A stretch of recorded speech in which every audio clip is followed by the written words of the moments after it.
বাংলাদেশে থামছে না রক্তক্ষরণ, চলছে হিন্দু নিধন যজ্ঞ। রাজবাড়িতে হিন্দু যুবক রিপন সাহাকে গাড়ি চাপা দিয়ে খুন। বাংলাদেশে সংখ্যালঘু হিন্দুদের উপর নির্যাতনের তালিকায় যুক্ত হলো আরো এক মর্মান্তিক নাম, রিপন সাহা। রাজবাড়ী সদর জেলায় শুধুমাত্র পেট্রোলের বকেয়া টাকা চাওয়ায় রিপনকে ল্যান্ড ক্রুজার গাড়ি চাপা দিয়ে নৃশংসভাবে হত্যার অভিযোগ উঠেছে প্রাক্তন বিএনপি ও যুবদল নেতার বিরুদ্ধে। পুলিশ ঘাতক গাড়িটি বাজেয়াপ্ত করেছে এবং অভিযুক্ত আবুল হাশেম সুজন ও চালক কামাল হোসেনকে গ্রেফতার করেছে।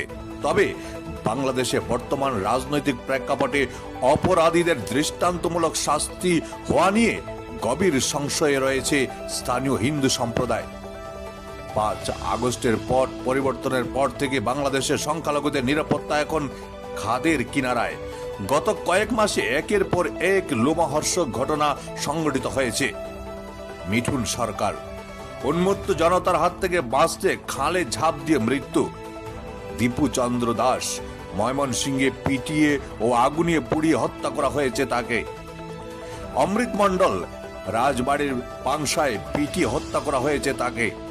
সংখ্যালঘুদের সুরক্ষা নিশ্চিত করা অন্তর্বর্তী সরকারের নৈতিক দায়িত্ব। ভারত সরকারের পক্ষ থেকে বারবার এই বার্তা দেওয়া হলেও বাস্তবে পরিস্থিতির কোনো গুণগত পরিবর্তন লক্ষ্য করা যাচ্ছে না। রাজবাড়ির এই পৈশাচিক ঘটনা কি প্রশাসনের চরম ব্যর্থতার প্রমাণ নয়? বিশ্ববাসীর চোখে এখন একটাই প্রশ্ন, এই মৃত্যু মিছিল থামবে কবে?